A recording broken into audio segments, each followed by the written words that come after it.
Hello everyone, আসসালামু আলাইকুম। আমি রওশনারা আজ আবারও এসে গেছি ইন্ডিয়ান ভিসা রিলেটেড আরও একটি ভিডিও নিয়ে। আমার থাম্বনেল দেখে নিশ্চয়ই এতক্ষণে জেনে গেছেন যে আজ আমি কি নিয়ে কথা বলবো। আজ আসলে আইভেক বা ইন্ডিয়ান ভিসা সেন্টার থেকে নতুন কি আপডেট এলো সেটা নিয়েই মূলত আমি কথা বলতে যাচ্ছি। তো তারা নতুন করে আবেদনপত্র জমা নিচ্ছে কিনা, আর নিলেও সেই আবেদনপত্রগুলি কারা কারা জমা দিতে পারছেন এবং কিভাবে জমা দিচ্ছেন, বিস্তারিত সবকিছু নিয়েই আজ কথা বলবো। তো আমি আশা করব যে আজকের সম্পূর্ণ ভিডিওটাই আপনারা স্কিপ না করে দেখবেন, তাহলে জেনে যাবেন A to Z সবকিছু। তো বেশ কিছুদিন বন্ধ থাকার পর গতকাল থেকে মানে সেপ্টেম্বরের 2 তারিখ থেকে কিন্তু আবারও শুরু হয়ে গেছে আইভেক বা ইন্ডিয়ান ভিসা সেন্টারের কাজ। নতুন করে আবারও আবেদনপত্র কিন্তু নেওয়া হচ্ছে।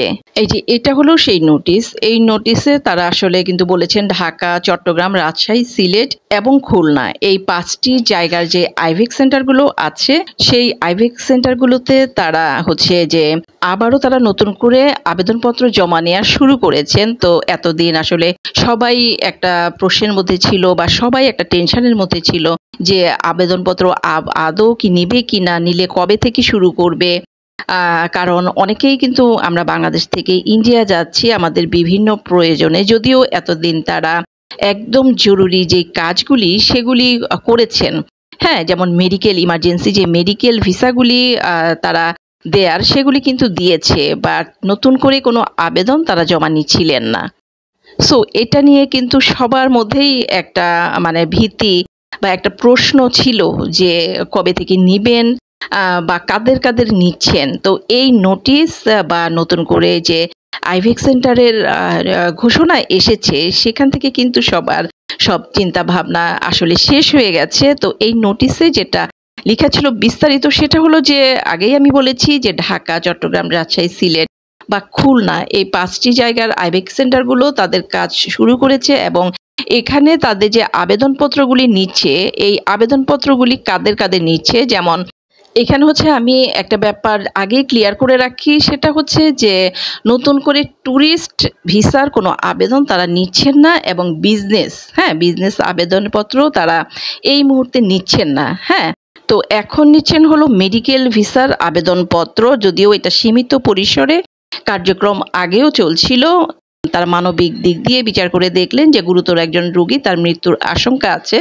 এই মুহূর্তে যদি তার উন্নত চিকিৎসা না হয় তাহলে হচ্ছে তার সত্যি বড় একটা ক্ষতি হয়ে যাবে। সেই দিক দিয়ে মানবিক চিন্তা করে তারা নতুন করে আবারও হচ্ছে আবেদন নিচ্ছেন। এরপর আসছে স্টুডেন্ট ভিসা। হ্যাঁ, তো এমন স্টুডেন্ট আছে যারা আগে থেকেই সেখানে পড়ছেন বা পড়বেন বলে ঠিক করেছেন, অলরেডি তারা অনেকটা প্রসেসিংও করে ফেলেছেন, বাট যদি এখন না যেতে পারেন তাদের ক্ষেত্রে 1 বছরের সেশনটা তারা পিছিয়ে যাবেন। সো সেই দিকটা তারা বিবেচনা করে স্টুডেন্ট ভিসার যে আবেদনপত্র সেটা জমা নিচ্ছেন। এরপর আসছে যে ডাবল এন্ট্রি যে ব্যাপারটা, এটা হচ্ছে যে আপনারা সবাই জানেন যে ইউরোপের যেসব কান্ট্রি যেমন ফিনল্যান্ড, রোমানিয়া বা ক্রোয়েশিয়া, এদের এইসবের হচ্ছে এমবাসি কিন্তু আমাদের বাংলাদেশে নাই, সেটা আছে দিল্লিতে। সো যারা ওয়ার্ক পারমিট নিয়েছেন কিছু টাকা পয়সাও অলরেডি জমা দিয়ে ফেলেছেন। সো এখন যদি তারা না যেতে পারেন তারা আর্থিকভাবে বিশাল ক্ষতির সম্মুখীন হবেন। তো তাদের এইসব কথা বিবেচনায় রেখেই কিন্তু ডাবল এন্ট্রির ভিসার যে আবেদনপত্রটা সেটাও তারা জমা নিচ্ছেন।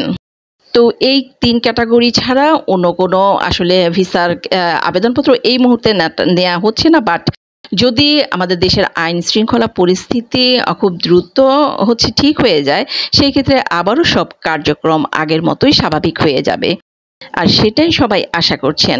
ভালো থাকবেন সবাই, আল্লাহ হাফেজ।